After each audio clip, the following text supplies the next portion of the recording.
Welcome to the Poisoner's Cabinet. I'm Sinead. And I'm Nick. And this is your weekly podcast exploring the lives of the great poisoners, macabre murders, and captivating crimes from across the centuries, and creating curious cocktails inspired by the tales that we tell. And it's episode 165! It is. Yes, it is. Yes, it is. Yes. Well, we've got a different mic set up this week, and I will include this if the audio sounds weird, because Sinead forgot her DI box. Yes, Sinead. I was having a stressful day, and I forgot the mic, so now we're using the radio mics, and they're tiny, tiny, tiny little ones. It'll be fine and delightful. It will be fine and delightful. I just, I'm sorry if there's any popping, because I can't stay away from them, apparently. But yes, are you well? How are you, Nick? Bumbling along. Yeah, you good? Bumbling along, we're surrounded by boxes still. Yeah, still more boxes. Still more boxes. You had a big pile of solicitors' letters. So many letters. You're being sued. So many very boring things. Is it just relentless? Oh, it's just dull. No. And there's a lot of legalese that doesn't need to be legally. Legally, weedly. Yes, it's just very unnecessary. Okay, my house is not contaminated. Yay! Do I need a 400-page report to tell me my house is not contaminated? Apparently you do. Apparently I do. Yeah. Apparently they were very thorough. They were very thorough. To be fair, I'm wondering why I asked you, because I'm bored of this already. Yeah, so am I. I'm just bored of it all. I just want the keys. Is there anything else going on in your life? No, just this. Not. Just this, Just relentlessly. this and boxing. Solicitors and boxes. And it's humid as well. And that's it. Yes. That's it forever and ever and ever and ever and ever. Until you move, mate, and then it'll be fine. Who knows when that... Oh, well, any poisonings this week? Solicitors and boxes. Don't poison the boxes. You need those to hold shit together. That's true. I should probably wait for the solicitors until they have finished soliciting. It's a different kind of thing. It's a different thing. They are not allowed to do that. Is that how they are working for you? Is that you have them working overtime? Perhaps that's why they're so slow. They're just too busy doing other things. They work hard for the money, so hard for the money. I don't know why they're doing that dance while soliciting. It's compelling as it is. Compelling as it was, absolutely. I'm aroused. Absolutely. Oh, ew. Well, speaking of side hustles that may involve singing on the streets, and just being surrounded by boxes of promise and wonder, I think it's time for us to thank our delicious Patreon subscribers. All my boxes are full of wonder, I'll have you know. Are they? Yes. Even the ones with pants? Even the one with pants. They are particularly wondrous pants. Come with me and you'll see in these pants of pure imagination. Have you seen the new Willy Wonka trailer? You sent a video today of Hugh Grant as an Oompa Loompa, and I thought I was having a breakdown. Absolutely, I love it. Is it a new Willy Wonka film? I didn't know there was Yeah, one coming out. It's the origin Willy. Willy Wonka origin story. Wow. It's Okay. Timothy Chalamet is Willy Wonka. Of course he is. You love him. And yeah, it's how he became the big chocolatier sort of man. And yeah, just right at the end of the trailer, it's fucking Hugh Grant being an Oompa Loompa. Yes. And I loved it. You did. It made me laugh. To be honest, I was so busy today. I opened it, just went nope immediately. Like that seems like that will set me over the edge. I don't know. It's probably great. It's so dead bad, and watch it. It's so good. It made me chuckle at the end. Anyway, enough of that. On to the Oompa Loompa patrons. The Oompa Loompa patrons are all orange. They are all Oompa Loompas. Oh, fantastic. Especially Scott Fairman. Big Oompa Loompa. To Leslie Weatherstone. Spooky Vegan, definitely Oompa Loompa-ish. Oh, yeah, that's very good. And to Kathy Oldenburg. Hooray! Wonderful. Thank you to all of our new listeners as well. We are continually gathering more and more listeners from around the world. We are delighted to have you with us. We're getting more followers. Some people joining us from TikTok because you love the arsenic green, apparently. Who doesn't love a bit of arsenic green? Tales of the Wallpaper and darling Julia Tefana. I think we need to revisit her because she is an icon that is being worshipped on TikTok. Rightly so. Yeah. Thank you for joining us. Welcome. If you are diving into this episode as your first one, buckle Brave, up. brave, Yeah, well brave. Well, sometimes I worry / hope for the people who start at episode 1 to see how far we've come. Yeah, I can't say I've not listened to like episode 1 since like episode 2 came out. I have. And so I don't know if I want to listen to it because I'm thinking it's going to be really weird. It's the first episode. It's the first episode of any podcast is always going to be your worst episode. What we should do is we should redo episode 1 in our current modern sort of stylings. Now we've become so much more comfortable with what we do. Yeah, I think and just so. like see the difference between the two. The first same, one, same cocktail. we were terrified. Because it was it Chapman? It was Dr. Lamson. Lamson. And the Dundee cake. So still got the recipe out. You've still got the script. I assume so somewhere. There's somewhere. I have the reams of the research I did for episode 1, and I have listened back. And guys, if you haven't gone back and listened to episode 1, maybe you're newcomers, but for those of you who've been with us for a long time, just go back and listen and have a little giggle at how freaking nervous and serious we were on the first one. I think we should do. I think you should do your first one and my first one. So mine was Peppermint Panic, Peppermint Panic. the Bradford Sweets Poisoning, which is a great story. So I think we should do that. Okay. We record those. When we start recording, you come up with marketing ideas, and I'm like, oh, Jesus, that's a good idea. I think that'd be interesting. I think that's a really great idea. Or people, if you're on board, then go for it. Yeah. And this is the time where people weigh in going, yeah, can you redo that episode because it was shit? Yes, just redo them all up until about 140. Well, I mean, we could... They're all a bit dodgy. Yeah. Well, Nick, are you ready to drink cocktails and talk about poison? Dr. Lamson, let's do it. Let's do it. It's not that. Oh, fine. Or we could drink poison and talk about cocktails. I want a story. Tell me a story. Oh, you are going to like it. Okay. So shall we go with the first one? Yes, if that involves a story. Let's go with the first one. Hooray, hooray, hooray. It is my story this week, but we can't possibly have a story without a cocktail in hand. As you know, dear listeners, every week we choose a secret ingredient that is inspired by the tale that we tell, and it will flavour our cocktail of the week. My stories are my pick, and this week's secret ingredient is... a severed head. Delightful. Who doesn't love? And I I always go on about garnishes and how my cocktails lack garnish. I didn't know where you were going with that. So I think a nice severed head on the side. I have not seen your brother in a while. would be a delightful accompaniment. Or is it the solicitors?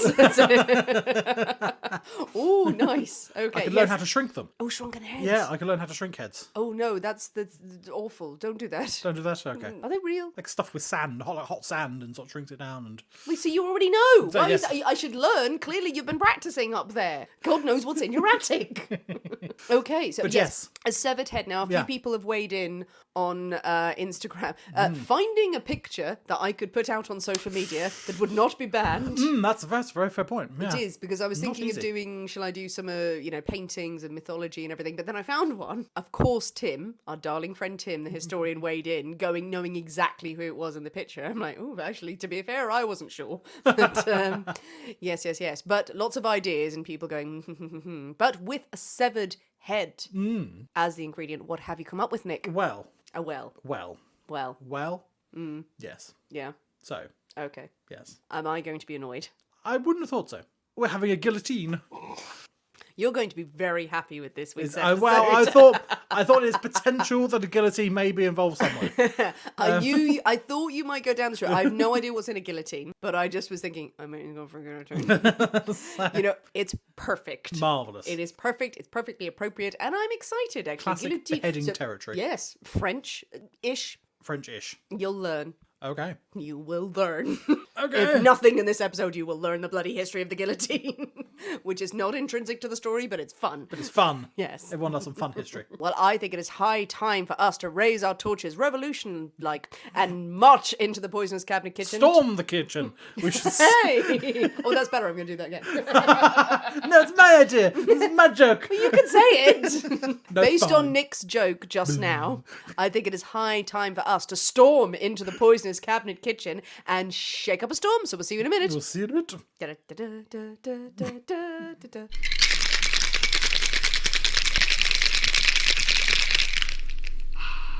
And we're back. Hello. So, Nick, the guillotine is beautifully blood red. This is a spectacular colour. Absolutely gorgeous. And do I detect an air of fizz? An air of fizz. Only because I heard you open the bottle?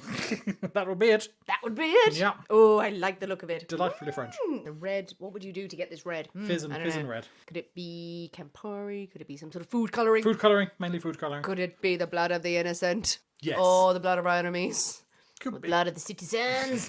Yes, before we try, well, we've just worked out from all of our joking, before we stormed the poisonous cabinet kitchen, this episode is actually coming out on Bastille Day. Bizarre coincidence. 14th of July, Bastille Day. So that is the anniversary of the storming of the Bastille. Yes. During the French Revolution, 1789. In fact, weirdly, Bastille Day is not the celebration of that day. It's the anniversary of the celebration that took place a year later. Okay. Yeah, but yes, the storming of the Bastille. Curious Do, fact. do you know a lot about the storming of the Bastille? Not particularly. It's not heavy in this story. It's just in the background of what happens. Okay. Or the aristos. Because the Bastille was the symbol of the sort of the royal power, the prison, the big prison, and also a munitions store. So it had all the military artillery. So everyone stormed out and went, "Oh, we'll have some of that." Have some of those guns. But famously a prison, only 7 inmates at the time of the storming of the Bastille. And they included 4 forgers, a lunatic, Nice. a failed assassin, Excellent. and a deviant nobleman. Nice. So I kind of want to know the stories of all those guys. Yeah, who doesn't love a deviant nobleman? No, everybody. Well, Well, because Sard was in there for a while. was he? I think Not so. at the time. No, not at the time. No, No. Not at this point. No. But I think yes, it's one of the places he was incarcerated. Yes. It's a big, impressive place. Oh yeah, indeed. But yes, it was one of the many times One of the that many, they said, many starts. this was the start of the French Revolution. There's a lot of those. But yes, happy Bastille Day. Indeed, and to you. But anyway, never mind that. None of that. Back to the drinks. Back to Yes. the drinks, my friends. Right, so the guillotine looks very beautiful. Yeah. I'm excited to try. So cheers. Merry Christmas. Merry Christmas. À votre santé. Ooh. Fizz, good. Fizz. I'm getting fizz. And Other other things. things. And other things. Nothing really predominantly boldy, smash me in the face kind of thing. No. Which is good, Yeah. because fizz is nice. But nice other things. I'm getting some nice other things. There's a fruity twang. A fruity twang. Is there a fruity twang in there? There are some fruity twangs. Oh, thank God. Because often I say a fruity twang and you go, there's never been a fruit no- anywhere near this. No fruit anywhere near this. Good dip, but dip. I don't know. Is there Campari in this? No. There's not? Nope. Well, I don't know then. I don't know any other red things. Shit. What? Chambord. No. That's French. It is, yes, but no. But me going like that isn't going to change anything, is it? Think of the other red thing that's French. Classically French. Really, really, really French. The red vermouth. No. The other thing's really French. Really, really, really, really... Okay, this is another thing that's really, really, really French. And red. Shit. I don't... Everything Fruity. has gone out of my mind. But cherries, strawberries, what? I do... A drink. I that know is- it's a drink. There's a fruity red one. Clearly I'm panicking. I'm not capable of rational thought. What? French, fruity. No! Stop saying fruity. Red. Blood. What? Cassis. Oh, shitting fuck. What? God damn it. Cassis. Right. Okay. Yeah? You know that stuff? Yes, I do. I do. I know it well. I really like it. Right. Some creme de cassis. Cassis. So we got the makings of a Kir Yep, Royale, and one other or thing. a Kir Pétion, and one other thing that makes it a guillotine. Deadly. Deadly. Probably not quite so deadly. All right. Is it Still fruity. Still think fruity. still think triple sec? No. Maraschino cherry. Nope. Banana. We've not had it on the episode before. Ooh. Okay. New stuff. Oh, you had New to order stuff. in stuff, I had didn't to you? order in new stuff. Oh, interesting. I had to order in cassis because I didn't have any. No, you didn't. Yeah. I've been saying that for years. Where's my cassis? But so I had 2 new things. Pear. Yes. That was a complete guess, but nicely done. We've never had pear before. Oh, is it? So what's the pear liqueur? So it's an eau de vie, but it's made from pears. Poivre William. Wow, William, that's Yeah. it. Oh, I've always wanted to have that in a thing. So now you've had nothing. So it's just there's some cassis and some pear. Stir it down with a bit of ice to make chill it, and then just topped up with fizz. Sorry, that's the only second sip I've had because Yeah, I spent it's so really long good. guessing red things. That's delicious. Oh, that's good. Oh, I'm very happy. That's good. I like that. I like that a lot. Guillotine. I love that. You know what? That's a hit. Yes, I believe so. Now we can have more pear things. Now we can have more pear things and more cassisi things. Hey, I'm a happy bunny. Ooh, well, there's not much else to say about it No, apart really from not. Just it's very nice. everyone go and make one right now. Yeah, absolutely. Yeah, well, cassis, not that expensive. Not that expensive at all. Is creme de cassis, it is a liqueur, isn't it? It's alcoholic. It is alcoholic. Yeah, it's not strongly alcoholic. It's not No. like a Cointreau is like a 40%. So it's like I think it's like a 12, Yeah. 12 to 15 sort of. So a relatively low percentage in world of liqueurs. Because generally you would have it with. And it is blackcurrant, by the way. Yes. I remember having it as a kid when my parents used to have it with like white. Well, you have it with a bit of white wine or something like that. Dad used to give it to us with some lemonade when we were camping in How France. old? Well, no, so there's like camping. So they used to have it with some white wine or something, and he used to put a little thing with just some like top it up with lemonade. When you and were then 6. probably about 8 or 10 or something like that. Bloody hell. So This is why the just way, like a this is why you thimbleful, are the way you are, topped up isn't with it? like a pint of lemonade. To be fair, my parents were giving me whiskey. When Yeah, I was, exactly. like, that You were age. knocking back the brandy at that point. Oh, yeah. And you were down the cellars of the local chateau, Dancing. sampling the wines, To be honest, I was old in comparison to all the other French kids. with a nice cigar and some charcuterie. And yeah, when I was in France, totally drinking wine the whole time. They're like, yeah, a little bit for you. So I was camping in France with my parents. Sinead was at her chateau. Yeah, absolutely. Nick, that's the family chateau. That's so mean. My house was in the grounds of a chateau.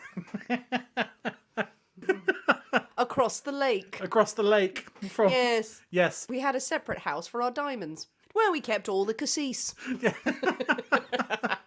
I was in the campsite with the poor people. Yeah, we used to laugh at people. I know, like you. absolutely. Look at them drinking their watered down cassis. Kill Royale, children. It was a magical time. Absolutely. Well, get some creme de cassis is the moral of this story. Also, if you've got Chambord left over from previous episodes, we work. always say just buy some of that. You could use a syrup if you didn't want to have the alcohol in it. Yeah, you could do, absolutely. Yeah. But the Poire William, the pear liqueur, I'm going to be knocking shots of that back later. Oh, good. For no reason. Well, there will be There's reasons. Something to look forward to. There will be reasons. No reason that you will like. No, just not good ones. Okay, well, with our guillotines firmly in hand, are you ready for a story?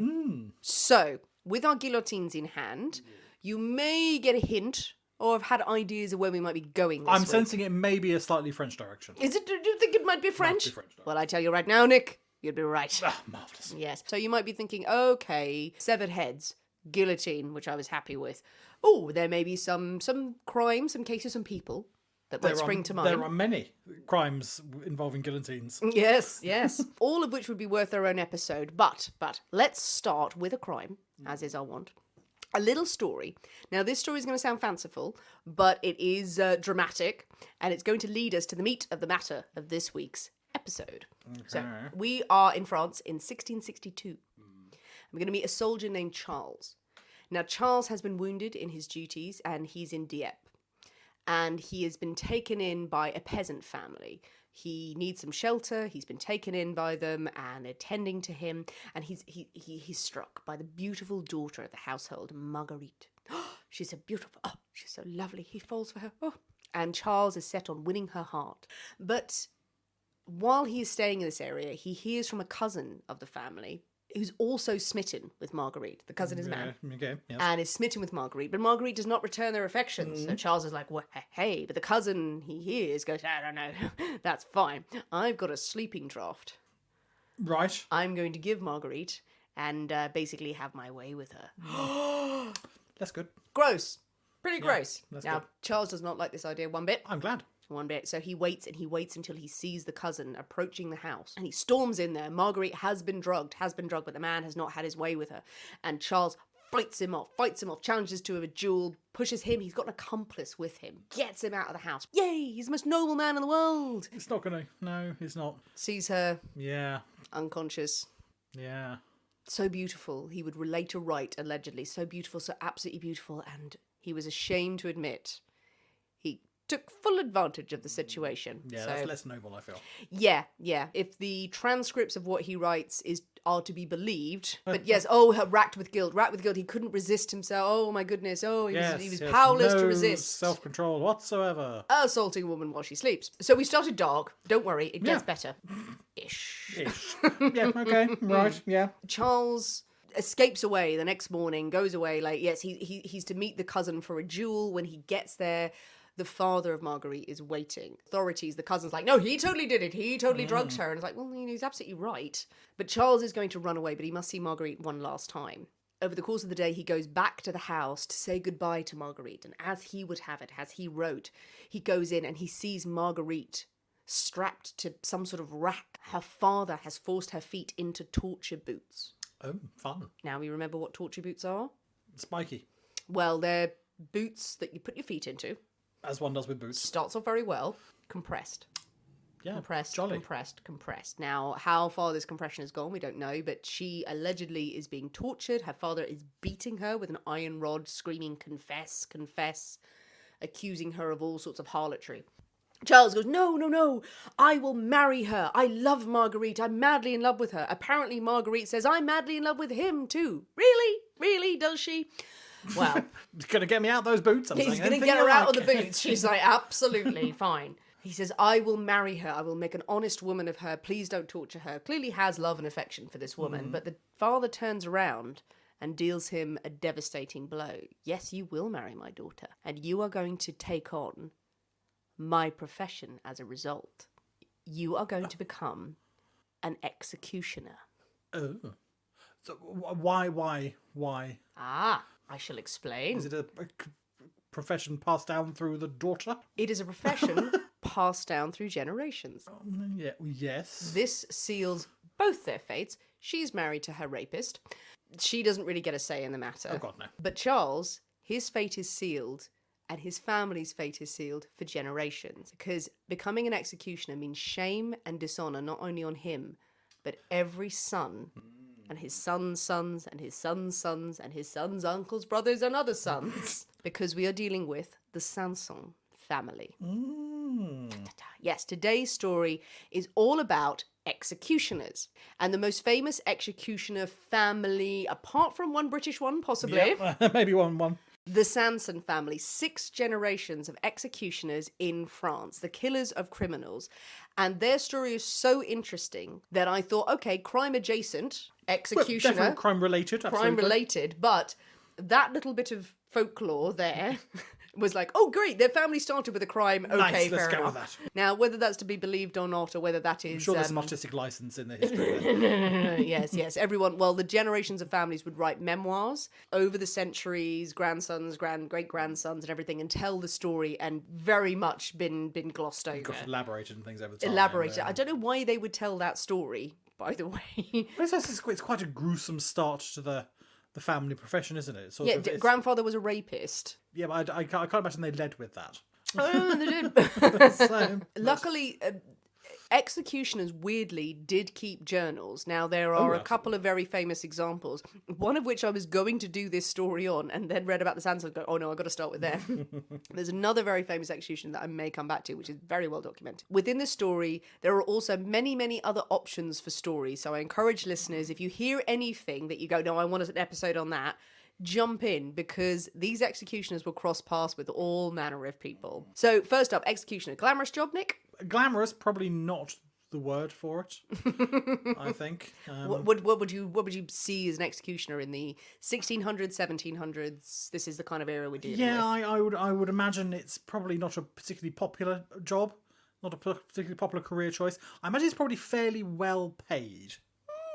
Okay. If you're going to sacrifice an awful lot to do, there must be some sort of recompense, some sort of bonus for doing such an unpleasant thing that everyone is going to hate you for. Well, you're absolutely right. Well done. Well done, me. Well done, Nick. done, me. More booze for you. Yes. And so I know sort of prisoners would also pay their executioner. Yeah. For sort of a swifter beheading or a sharper axe, or Indeed. just make it less uncomfortable. There's all sorts of stories like that they could, that they're bribing them and that they're asking for clemency, leniency. Absolutely. And the executioner is going to cross paths with everyone in society, from the lowest of the low to the highest of the high. But the reality of an executioner is a confusing one. It's the most confusing job ever, possibly. An executioner, in the eyes of the public, exactly as you said, outcast. Yeah. The lowest of the low. The kind of person who is, if you are killing your fellow man, regardless of you being paid, if they are, atrocious criminals, you are an outcast. No one wants to associate with you, to the point where historically executioners had to live outside of the city. They could not reveal their name. Famously, the hoods. Big old hood, masks, all those sorts of things. So your identity would never be revealed, so no one could ever come to you, whether you were the family of a victim. Yeah, absolutely. Just a member of society who didn't like the look of you and how could you possibly do this, even though we all support capital punishment. Yeah.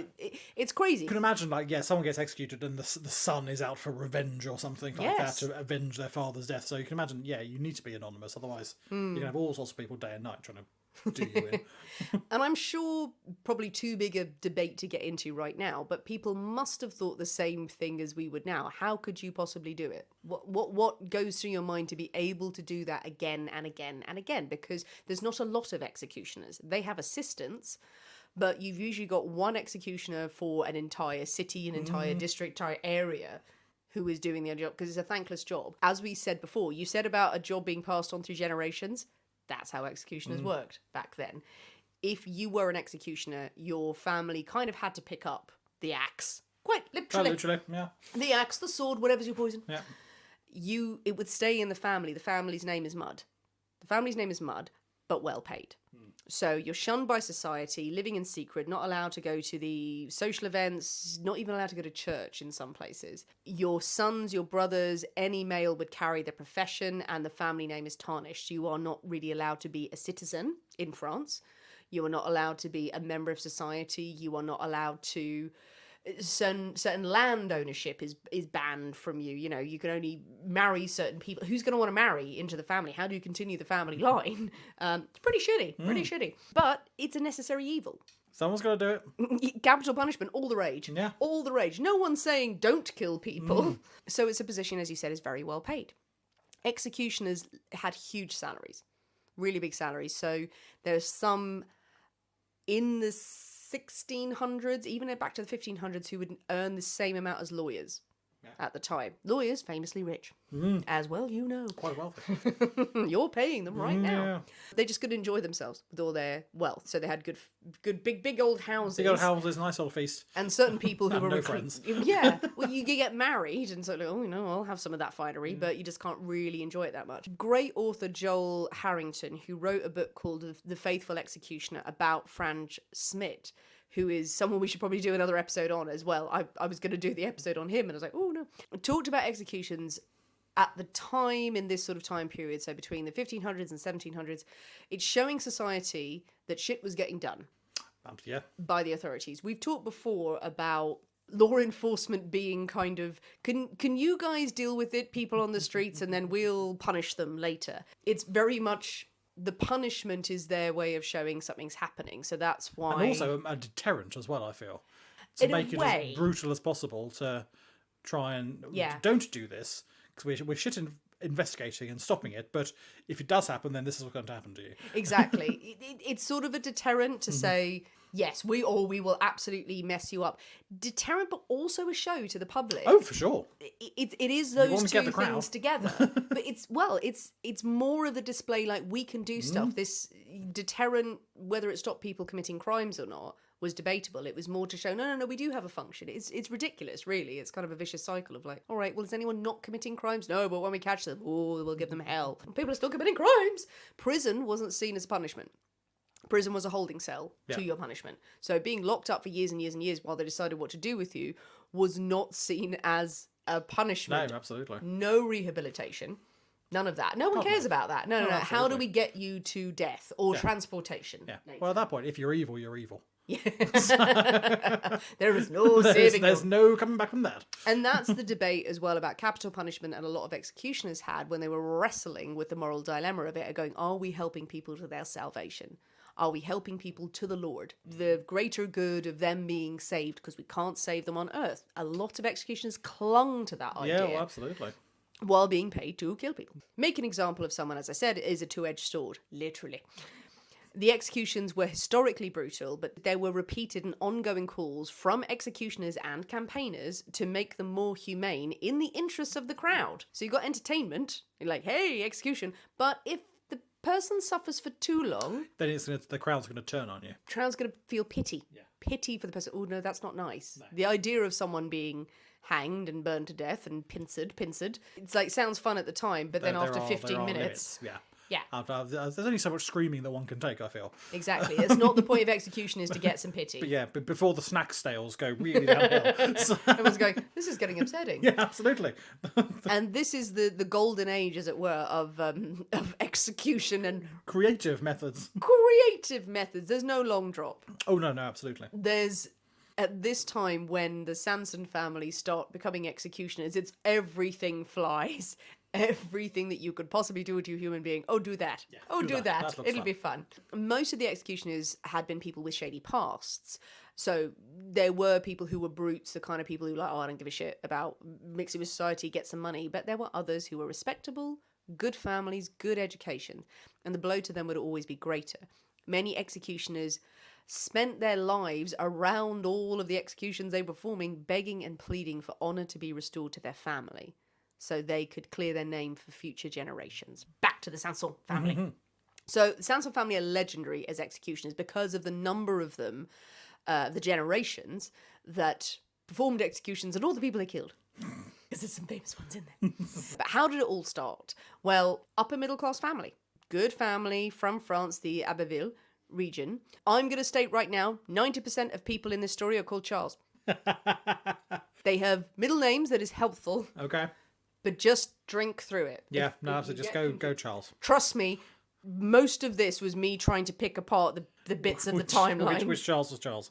Which I read so many articles that I had no idea, and they just wrote Charles over and over and over again. Because France, they have a list of names, and you can only have those many names. And most of those names are Charles. Yeah. The only name they're allowed to pick. Meet Charles, Louis, and that's it. Yeah, pretty much. And Pierre. Pierre, Henri. You can go back so far and there's nothing. And there's Charles. everything, and every middle name is a variant on that. So we started with Charles Sanson de Longueval, who was the first in line of the executioners. Now, if we are to be believed, the short story is he married the daughter of an executioner. His memoirs, that was written by his great-great-great-grandson later, romanticised it weirdly to a point. That's how he started. Married into the executioning ways, becomes the executioner of Paris in 1688. Marguerite, the woman he gave up everything for, would die in childbirth with their first son, so they all got screwed there. So Charles takes the job slowly, fainted at his first execution. Well, one would, I feel. Yeah, you've got to think that the families that have to do this, you got no choice. You're going to get up on the scaffold and then watch this shit. And it's probably not like you get a lot of practice. No, you really can't. So, it's not something you can really rehearse, is it? I was going to say with watermelons, but they weren't prevalent really in some rural France. And also probably don't give you the same reaction. Imagine I could probably hack a watermelon into pieces, but put a live person in front of me, I may go, oh, that's not quite the same. Yeah, they're crying a lot. Yeah, so...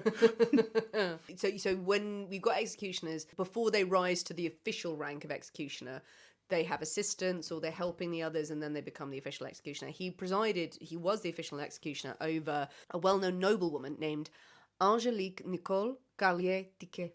Oh. Delicious. Delightful. She'd hired men to kill her husband. Oh. Apparently it was by poisoning. Excellent. Nice done. Being noble, she was spared the horrors of being hanged, and hanging back then, choking to death for 10 minutes, or any other torture. Noble means beheading. Yeah.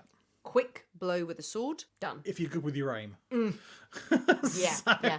We're not in Anne Boleyn territory here. Where you have a special French swordman flown in with like a perfectly sharpened knife and then gone in one fail swoop. Took him 3 goes to cut a head off. And the way it's written is that with every blow, blood just went all over the crowd. Like, whoa. Well, there is going to be a sort of splash zone, isn't there? So you hit an artery, it's going to go. Yeah, just hacking at her head. 3 times the head came off. Apparently her face looked really serene still afterwards. Yeah. So, blood-soaked crab. Lovely. Lovely. Do they get like ponchos? like you do in like Disneyland or something? Splatters. Yeah, that's it. Yeah. They're just like holding up children in front of them. Like, hey! But now to the line of succession. Okay. This is where it gets fun. Okay. So this Charles had an older son called Charles who inherited the role, but then he died. Luckily, he had another son called Charles. Excellent. Yeah, Charles the Younger took his place. So that Charles Sanson grew up, married a woman named Anne Marthe, and he took control of the sword. Mm-hmm. He had 2 sons. Charles and Charles. When he died in 1736, Anne Marthe was very keen that the sons continue the line. She's quite a driving force. There's not a lot written about her other than that she was, I like this lifestyle, I like the money, fuck going out, you guys are going to carry on. I get a good position at all the executions. I'm in the fancy box. Yes.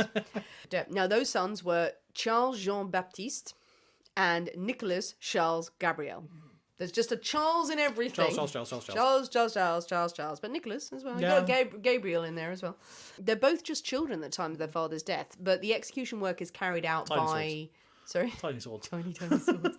Well, they literally have to grow up on the scaffold because the assistants, and there's a sort of a holding pattern before the 7-year-old can get hold of the axe.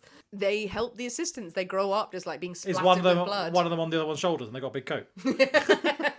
And like, falling down from the sheer weight of the axe, breaking on the wheel. They're threading themselves through it as well. But this is the days of the threading, the broken on the wheel, burning, and all sorts of things. They help out. They grow up. Jean-Baptiste takes over. He takes over as the lead executioner. He would go on to have 16 children, 10 of whom lived. He was practicing on them. No, he wasn't practicing on them. It's like the wife is terrified of practicing him. with his wife by the sounds of it. He does. More children. No, not this one. 10 survived. Apparently it was all fine. They worked in the family trade, but it was his first son, Charles Henri Sanson, who would be the most famous Sanson executioner. And generally history thinks too. Okay. So we've gone through the line of succession. We've got a lot of Charleses. So Charles Henri was born in 1739, not keen to take up the family business. It's pretty gross. Yeah, it wouldn't be my first choice, to be honest. No, he goes to school, good family, good education. From the get-go, he's not interested. That does make it sound like he came out of the womb going, no. He didn't. He learned to speak and then went... Then went no. No. Didn't come out going, I'm not cutting off any fucking heads. Goes to school. He's got his sights set on becoming a doctor. Studies medicine. He wants to heal people. He does. He wants to make people better. He really does. He really does. And in the past, you've got executioners way back when, we can cover another episode, like Frank Schmidt, who was a healer as well as an executioner. So real interest in anatomy. Don't know where that came from. But he's studying at school until some of the other parents find out who his daddy is. They find out he's the son of an executioner. There's a whole transcript in the memoirs that a child is drawing pictures of him being an executioner, his dad being an executioner, and handing them round. But the long and the short of it is the family find out going, that kid's father is an executioner. He is asked to leave the school. He's kicked out of the school, has to go into private education because no one will be associated with an executioner family. Despite his efforts to find another career path, his family, particularly grandmother and Martha, were insistent, take up the job, you have to do it. It's a job that needs to be done. There's no getting away from it. So not only would he have to be lead executioner one day, but the current executioners also needed assistance. So he had to help his dad. As soon as he said, okay, fine, right, you're on the scaffold. Yeah, no matter get what. up there. Yeah. Here's a mop. Wrangle prisoners in there, clean up the mess, arrange the equipment, do a little dance, warm up the crowd. Exactly. As I've said, we're in the golden age of executions. So do you want to remind people what breaking on the wheel is? Lovely, there's the golden age. I've decided to call it that. Some historians sort of call it that. It's like execution's absolutely fluke. Well, because this is before a very important period where people went, fuck no. Yeah, went, Because by then, breaking on the wheel, boiling in oil, drownings, hangings that weren't hangings, they were just throttling you for 15 minutes. a damn good stretching. Battering you senseless with various things in weird positions. This was it. It's like if you want a golden age of execution, go, well, this is weird. This was the time. So you're sort of up on the scaffold, and when Charles Henri is up there going, well, I mean, if I can cope with this, I can cope with anything. True. So do you want to remind people of the famous breaking of the wheel? Oh, yeah, it's a delightful thing. Basically, you got a big old cartwheel, and they break your arms and your legs and your bones and everything, and sort of threadle you through the spokes, and then leave you. And then leave you just hanging around. Yeah, that's going to sound real nice in comparison with what happens next. And then they chuck you on a fire. Then they better clean up. Yeah, breaking on the wheel, lovely. Yeah, in it's comparison delightful. to what happens if you attempt regicide. Is this a drawing and quartering type affair? Yeah. So Charles Henri was assistant to his uncle, Nicholas Charles Gabriel Sanson. That's another load of names. Yeah. Don't worry about it. It's just Nicholas. Uncle Nicholas does not stay in this story for long because of what happens. He is in charge of the execution of Robert Francois Damiens. So Damien, do you know who he is? Nope. Okay. From context, I'm assuming he tried to kill the king. He did. Well, this is something of a madman, domestic servant who went a bit mad, decided that he needed to kill Louis XV. Fun, okay. So he stormed the grounds of the Palais de Versailles and went at the king with a penknife. Okay. And it's a tiny knife, went at him. It's not going to get through 15 layers of silk, isn't it, really? This was in winter as and well. jewels. It was in winter. Stabbed it, just flesh wound. Yeah. Flesh wound, but he got past the guards and he injured the king. Ooh. Now, this is a scratch because of the sheer amount of clothing in there, but he was terrified, frightened. You know, as one would be. Someone has come at Someone's me. tried to kill me. And when the blood starts pouring, he thinks that he has been mortally wounded. Calls for a priest, calls for a confessor, and then calls for the queen and starts apologising for all the affairs he's had. Nah, nice. And like, you're fucking all right, you're fine, mate. Doctor and priest there going, you're fucking fine. Yeah, he's like, it's Louis XV. So she's like, I know. Yeah. He's like, no, babe, it's so much worse. There's so many more You that have you don't know not about. been subtle. No, it got really weird once. Yeah, so he must be furious when he finds out there's a scratch. Oh, Queenie, by the way, none of that happened. Whether it was because he was attacked or also he found out, shit, I've just confessed to a lot of stuff. He is not lenient. No. On this man. It's the first attempt at regicide in over 100 years, about 150 years, I think it is.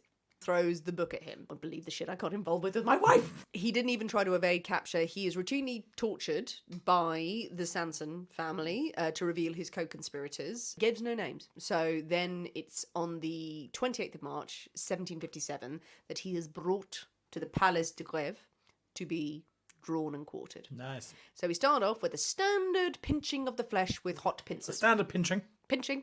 So hot pinchers, pull the flesh off your bones. Nice. Lovely. Special pincers they got for that occasion. Gold ones. Yeah, they could handle them nicely. Then the hand with which he held the knife is burned with sulphur. Fun. Get rid of that. You've got a mixture of molten wax, molten lead, and boiling oil poured into any wounds on his body. Fine. The wax I could probably cope with. Sorry, what? Well, I mean, wax, yes, it's hot, but it doesn't. It's not fatal. No. But it's not kinky, Nick. Let's just not go body of evidence. No, I'm just thinking if you're going to use why wax? It seems like to seal it. How's that going to seal it? Because I suppose that would seal the lead and the sulphur. It's not going to let it pour out. Maybe. Well, no, because the lead and the lead is going to be so hot that the wax is just going to melt anyway. These were debates that the executioners had around the table. Like, Absolutely. why are we wasting good wax? Why are we wasting good wax, mate? Absolutely. Make some candles. I think create an ambience. Yeah, exactly. Make it spooky. But it's Halloween in but a few months. I think the lead is going to do it. I think the molten lead is... It's the fucking king wants it to look bougie. That's what it is. He's full of shit. Perhaps there was a delivery of 400 candles. Okay, what the fuck are we meant to do with all these candles? King going, make it look really bougie. He wants them everywhere and make it look really cool. But they've gone, we only need 4. It's not a big room. So, what do we do with them? We've got to do something with them. They've been delivered. Fuck them all. Chuck them in it. Stick them in the corpse. Interesting enough, bougie is the French word for candle. There we go. Anyway, so he's filled up with stuff. It's very nice. I like it. Genitals ripped off. Of course. By Nicholas and Charles' age. They were like, how do we do it? Oh, fuck it. One each. 3. There's 3 bits. Oh, there's 3 bits, aren't there? The penis comes off as well. And then he's torn apart by horses. Nice. His arms weren't coming off quick enough. Or the horses were slow and fat. So they had to kind of go at his tendons with a knife. Yeah, you got to get through the muscle there, really, haven't you? Yeah, You've got to get through those ligaments and things out of the way. This was seen as a little bit of a note afterwards of like, they had to actually go at it with a knife. You know, it's like bodies are difficult. Torn apart, torso left, hurled onto the fire, ashes scattered to the wind. Nice. He died at some point during that. Quite early on, one would imagine. Well, some say it wasn't until, poetically, they say it wasn't until the last limb was pulled that he died. I would have died looking at all of that. Yeah, exactly. Yeah, I would have. I would have just flung myself off the ramparts or something, girl. Well, then they wouldn't let you, would they? I would have died of fright the second a pincer came towards me. No, absolutely. I would have done something just to get it over and done with. And you, But I what? don't know. I mean, There's try nothing you can do. and attack someone, try and rush someone, not thinking you're going to escape, but just try to But you're in chains. You like they want their hold show. your breath a lot. until you pass out or something. It looks like you're having a tantrum. Like you're going purple, like, no, I won't go to the big torturing. They're like, you're going. You're going whether you want to or not. You're like, it's a beautiful day out. Excellent day for pincering. As well as that, obviously, anyone who tries to commit regicide, house razed to the ground, entire family banished from France, have to change their name. Don't Standard. give the king a paper cut. Go to do it properly. After this display, Uncle Nicholas retires early. Like, fuck this shit, I'm out. That's horrific. That is like imagine one could after that affair. You can't beat that, can you? We're joking about it. He absolutely has no stomach for it after that, because Nicholas is not supposed to be the executioner. He's sort of standing in until Charles comes of age. Charles Henri is like, right, if I can deal with that, I can deal with anything. He has been hardened to this, and as his father's health begins to fail from a stroke, in 1778, Charles Henri receives the blood-red coat from his father, which is the symbol of his office. Of the executioner. I don't know if that's an official symbol or whether his dad just gave it to him and he went, what's this? Just put it on. Shut up. Has it been washed for 400 years? No, you know what? No, I don't want your horrible death coat. I'm fine with my jerkin. Yeah. Charles Henri takes up the position of Paris's official executioner with his team of assistants. His own sons will later join with him, work with him, and carry on the legacy. During these early days in his role, Charles Henri lived a mixed life. Yes, he's getting very well paid. He is a man of a good family and a good education, but still, he's an executioner. He must be shunned. He must be pushed away from any civilized society. But he continues to fight, I guess, for the rights of executioners, arguing very eloquently, why is my name Mud when you are paying me and you're saying this has to happen? He goes to, in 1789, we have the newly formed National Assembly, who are just on the side of like, oh, fuck the monarchy. They are reviewing the status of executioners, and they deny them. They deny them their right to civil liberties, civil status. They say it is in the soul of all good men to shudder at the sight of one who murders his fellow creatures. That you told me to murder. Charles Henri wrote to the Assembly himself and said to deny the rights of an executioner while demanding their service was the height of hypocrisy. I agree. In his words, he said, either conclude that crime must remain unpunished or that an executioner is needed to punish it. And it's so simple. That sounds entirely fair. Yeah. What are you doing? What are you doing? We want to make him the pariah, but we want to pay him and say it's all right. But he was about to become pretty influential in upgrading the dispatchment of criminals. Okay. Establishing a rather fetching piece of machinery. And that's going to figure quite a lot. Is it? In France's history. Or the future, where he's concerned. I think that might be time for another drink. Definitely. So, Nick, have you heard of the guillotine? Have I? No, not until this cocktail. Not until this cocktail. I've never heard of it. What a thing of wonderment. Yes. What a strange contraption it is. No, so the guillotine... When was the guillotine invented? I have no idea. Right. No attempt at it. Well, I one had assumed it was sort of a French, 1700s sort of device. I have a suspicion you're going to say, oh no, it was invented by the ancient Babylonians in 300 BC or something. Was it? I don't know. I don't know. Not. I can imagine it's not French though. Everyone thinks it's French, but it's not French. Well, the guillotine is. I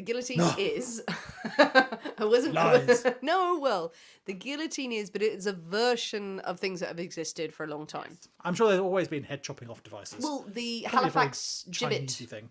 The Halifax gibbet. No. Back in the 13th century. So this is like an axe head. So like lots of weights and stuff like that, and then cutting down. And the Scottish maiden.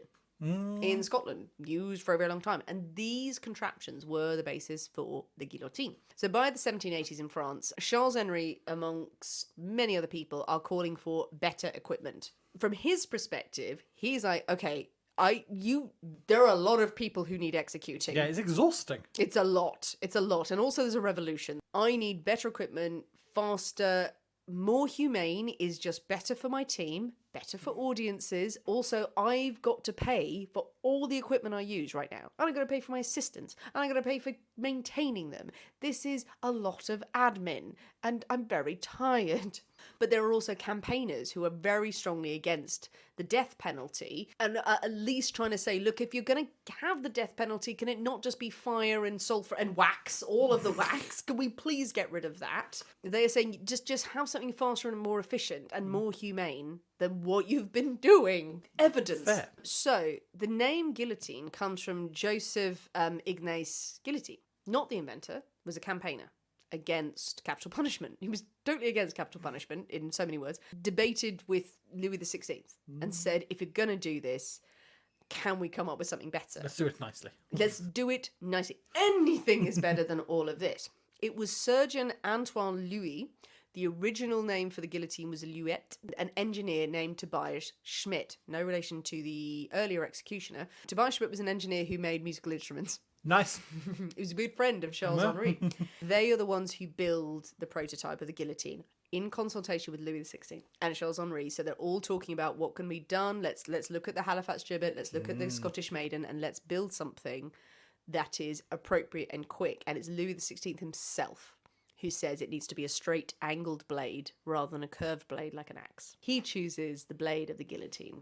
That won't come back to haunt him at all. And it's Charles Henri who was the first executioner to use the guillotine. He did all the tests with hay bales, live sheep, Well, yeah. and then corpses. Yeah. So the sheep were probably unnecessary, mate. Just there's a lot of bleating, and also it's not the same. Well, I suppose a live thing is going to give different than a dead thing. Wriggling and yeah. Can we hold it in place? I mean, it's and so, on a corpse as well, it's probably going to start getting a bit more squidgy than a live thing. Quite so it's fresh. so it might come apart easier, one would imagine. Yeah, I mean, the sheep is a small part of the whole moral argument here. Really, if that's the hill we're going to die on, then I think that we peaked too soon. On the 25th of April, 1792, Charles Henri executed Nicolas Jacques Pelletier, who was the first man ever executed by guillotine. He was a robber. He had killed someone in the street. Everyone turned out. Fancy device. Well, yeah, he'd actually asked for the National Guard, the equivalent of National Guard, excuse me, to sort of man the area because we'll have big crowds. I think it was a fairly normal crowd. The guillotine was painted red. Well, you don't want to get splatters of blood all over it. Well, that's it. You don't want to paint it white, and then it's like, ooh. I think later on the guillotines weren't red. They were just like, why did we paint it red? That's weird. There's going to be blood, and also no paint that we have matches blood. Painted red, prep for the day, like lightning. Because Charles Henri wanted to get the shit over with, and he wanted to show how fast it was. Execution done in seconds, and the crowd booed. You haven't suffered enough. They were shouting, it's way too quick, bring back the gallows, they're called. But the guillotine was here to stay. And what timing, because things are really going to kick off. The French Revolution has been bubbling away now for a few years by the time of the guillotine's inception and its use, which is in 1792. The French Revolution has been going for about 3 years-ish. Shit is going down. Yeah, there's a lot happening. It's not constant storming. Yes, there was the storming of the Bastille, but then there's a lot of talk. There's a lot of debate. Chat, yeah, absolutely. There's a lot of fervour and there's a lot of fights and things like that, but it's not wall-to-wall violence. There's a common misconception. A lot of cake as well. It's a lot of brioche. There's a lot of brioche going around the place. It's just Kirsten Dunst looking fabulous. Charles Henri is now the chief wielder, as it were, of the guillotine, and everyone starts to love it. Everyone loves it, and he becomes a bit of a celebrity. So there's some writing of the time that says, describing him, handsome and well-formed. He possessed a superior intellect and an excellent education.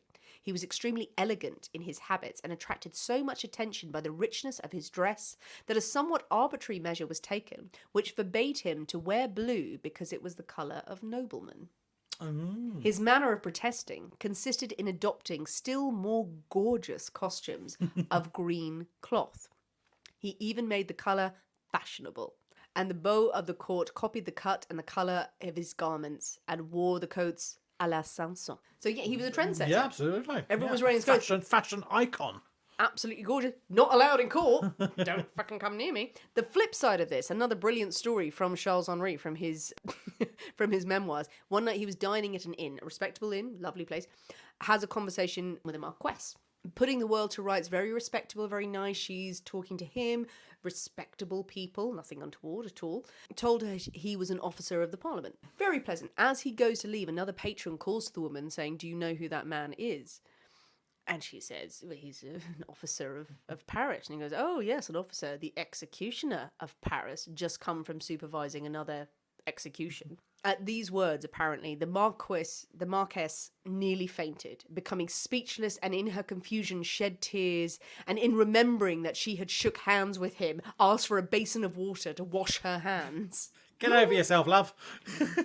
Gets better. Okay. She left immediately goes, petitions Parliament that he be sentenced to beg for her pardon for having the audacity to talk to her, and he must do it on his knees with a rope around his neck. Right. Also, for the safety of the public, he should henceforth wear a distinctive sign so that all should know him. Okay.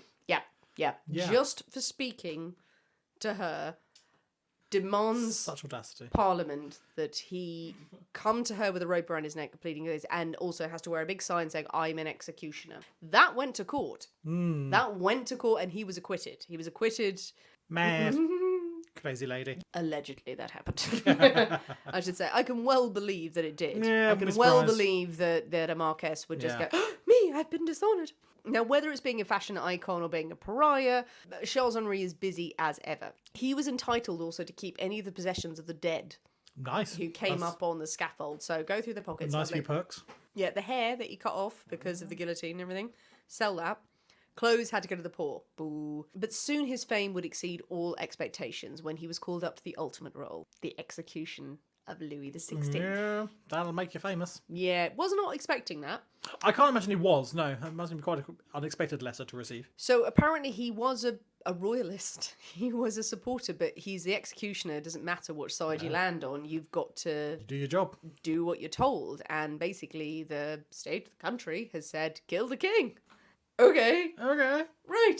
Great. So it's Louis XVI is going to come to the scaffold, and everyone's like, wow, we're going to turn up for this. It's in 1793. The king arrived at the scaffold. At first, Louis XVI refused to hand over his coat because his assistant said, give me your coat. And he would, no, I like my coat. I'm paraphrasing here, obviously. It's my coat. It's my coat, but I like my coat. And then they go, no, we need your coat because we need to tie your arms. He went, I don't want you to tie my arms at all. I don't want to keep my coat and I don't want you to tie my arms. And so eventually he goes, no. Then they say, look, Jesus was bound. Jesus was bound at his end. And Louis goes, okay, all right. I've been at Jesus. I'm like Jesus. I don't know why I'm doing Louis XVI's voice like this. Me. Well, it's Louis XVI. I think I will do his voice like, you know what's important? Spending more money to show everyone that we're wealthy. Bigger coats. On bigger coats while Paris burns. So yeah, his final words, the king's final words, he tries to speak to he speaks to the crowd, and he says, I die innocent of all claims laid to my charge. I pardon those who have occasioned my death, and I pray to God that the blood you are going to shed may never be visited on France. Then he carried on, but then someone started drumming. It's not being piped off at the Oscars, isn't it? Literally. He had a whole thing planned. Big old thing planned. And they're like, no, start drum. Charles Henri cut his hair, lowered his head to the guillotine, and the blade fell. The blade that he had helped to design. Some say that it did not cut through cleanly, and Charles Henri had to sort of come up and lean on it, like, just Get down there. Get in there. Others say it was a clean cut. What he had to do was he had to lift the severed head from the basket and hold it up to the public, and they came forward with their handkerchiefs to soak the blood in the king. Some say he screamed out on his death. Others go, no, that's not possible. No, probably not. No, your spinal cord's been severed. You ain't gonna do shit. As you're lying there, scream away. But as soon as that blade comes down, you're not screaming anymore. No, you don't survive after that. But there's lots of debate about it. Lots of debate. There was a famous case that I'll tell it now. That very quickly, paraphrasing, Charles Henri execute Charlotte Corday was a revolutionary assassin. Let's put it that way. She assassinated some of the nobles. She was guillotined. One of the assistants in his team lifted up her head and slapped her face in front of the crowd, and people said that her face had blushed upon the slap, and others said it looked indignant when she slapped, and it made people go, oh my god, is she still functioning, for a few seconds? No, but it was just this act of this person lifting up her head and slapping her face. He was imprisoned. Because regardless of who she was, you cannot do that to a lady. You can't do that to the dead. But people thought because of the slap, probably there would be blushing, or because the blood was moving and everything. But also that she changed from to how dare you? How dare you? You awful man. He would go on to be the executioner during the Reign of Terror. Charles Henri was in demand. More and more famous people came to the guillotine. You have Robespierre. Didn't work out well for him. No, it did not work out well for him. His death was quite instrumental. Marie Antoinette. Yeah. Actually, technically his son, who did the honours there. Again, all of these people could be worth an episode in themselves. Louis XVI. In total, just under 3,000 people were killed, dispatched by Charles Henri in his career. He wrote of killing 54 people in one day in 1793, going, "Oh, a terrible day's work." I'm very busy. And he also apparently wrote in his memoirs, "Great citizens and good men follow one another continuously to the guillotine. How many of them will it yet devour?" When asked how he felt during an execution, Charles Henri reportedly replied, "Monsieur, I'm always in a great hurry to get it over with." Yes. Charles Henri would retire in 1795 in full. He handed over the red coat to his son, Henri. Henri had 2 sons. Luckily, he named them something different than Charles. He had Gabriel, but then another Henri. Henri, his son, carried on to his death in 1840, and he was succeeded by his son, Henri Clement.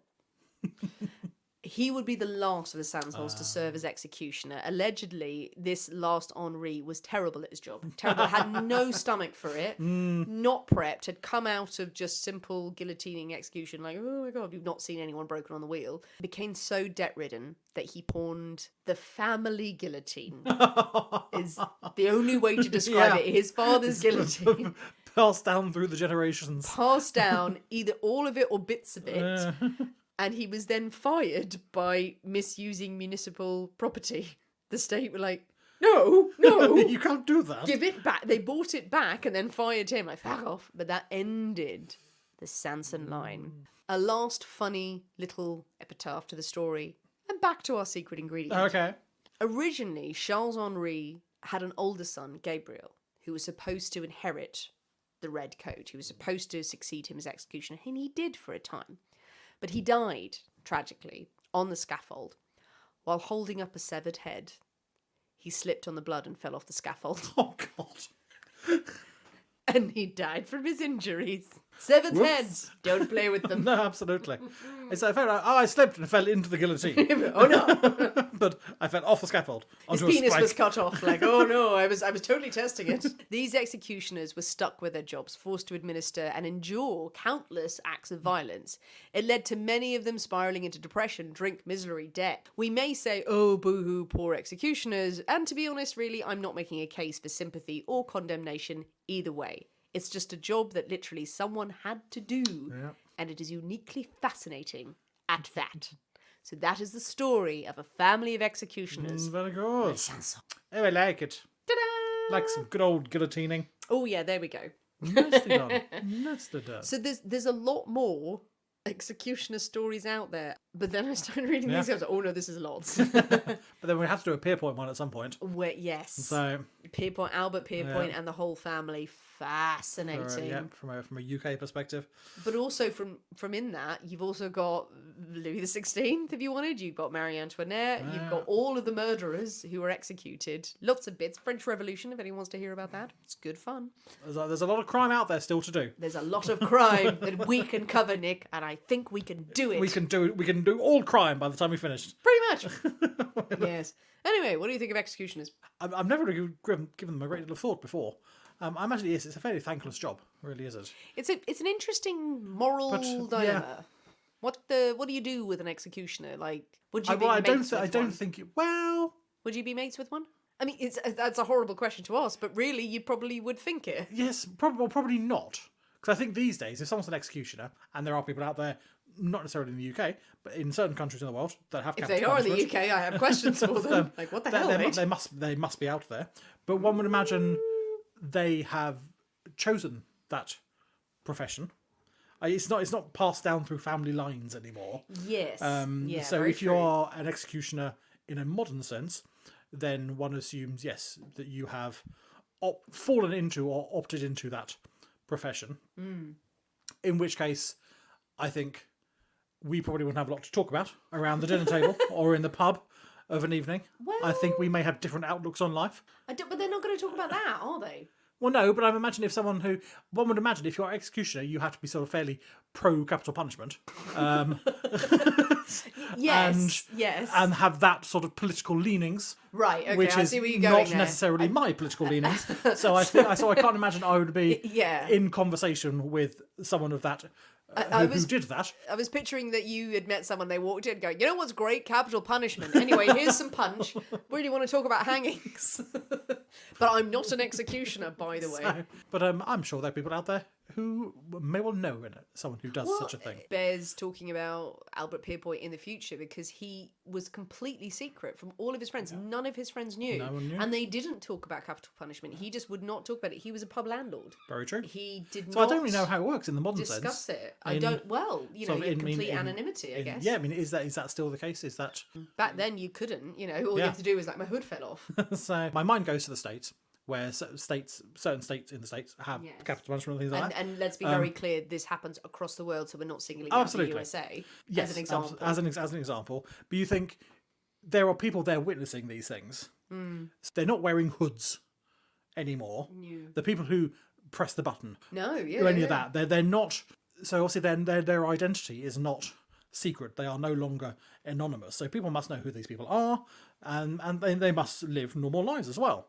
So it can't be that they are. Is it something? God, But it's a whole rabbit hole here. But is it that executions in the modern day, it's got to be the governor or something, or the head of the prison? I know that's a really weird way of saying it, but they're the person responsible for flipping the switch. Not for flipping the switch. I think they're the person responsible because it's their prison. It's their decision, and it's their decision to say right. So yes, ultimately they get the responsibility. They get the responsibility to say yes, this is going ahead. But they're not the one who does the someone syringe else has or to do does the button or whatever That's a crazy question. Like, how can you morally, even if it's just paid a job, and saying like someone has to do this? Someone has to do that. Someone has to. This was the case back then. It's you're pulling the cord or whatever it is for the guillotine, pressing the button, flipping the switch. Yeah, literally. But at least then there was wielding the axe, anonymity about it with the simplicity of a hood, which you don't have these days. People knew you, and they could, and in some cases they were wearing hoods, but. Yeah, someone had to do it because you were paid a huge amount of money, and if you're hungry, you're starving. They weren't. They were from a very well-to-do family, but it's much more divisive now than it was then. You have crowds of people turning out. You had campaigners and saying this is not great, guys, because they were the predecessors of everything for today. But those campaigners were saying, do it nicely. Because they knew they weren't going to win. Yes, they knew they weren't going to win. So if we have to do this, we have to do it in a nice way. Yes, be reasonable, lads. Yeah. I mean, fair play to Monsieur Guillotine, really, who is the guy it's named after. The inventors get nothing. Madame Guillotine, who was only happy to just ride around a big horse and wear her guillotine earrings, which were in fashion at the time. Everyone was wearing them. Oh, yeah. It was a big thing. I'd love to get a pair of those. I don't know if I would love to get it morally, but also they look fabulous. It's a good look. It's a good look. But Monsieur Guillotine, the man who was campaigning against capital punishment, said, all you can do is go, right, I'm not going to change your mind, but can we not do the shit on the wheel? Can we not use the boot, the lead, just quick and sudden? And it worked. And the guillotine was used for a long time in France.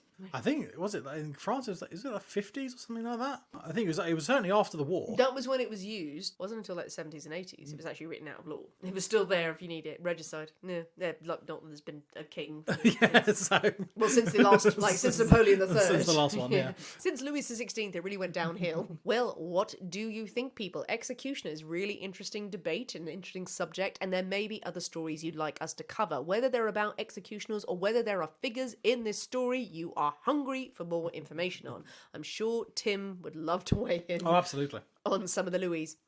All of them are great. They're all great. They're all mad. They're brilliant. All Man in the Iron Mask. Let's do that one. Go on then. Okay. Now, go on. I'll just watch the Leonardo DiCaprio documentary. Yeah. It's a book. If there are more stories you'd like us to cover, let us know. And weigh in on your thoughts of the executioners. Look, you know where we stand on capital punishment, but we would value other people's debate and what it's like where you are. Any insights, welcome and no judgment. Jump on the comments of wherever you listen to this episode, on social media, on any of the channels where you get your podcasts, and tell us what you think. But most importantly, you must mix up a guillotine. Mix up a guillotine. Oh my god, it's so good. Nice, it's good. Can we have more of those right now? Because I want more of them.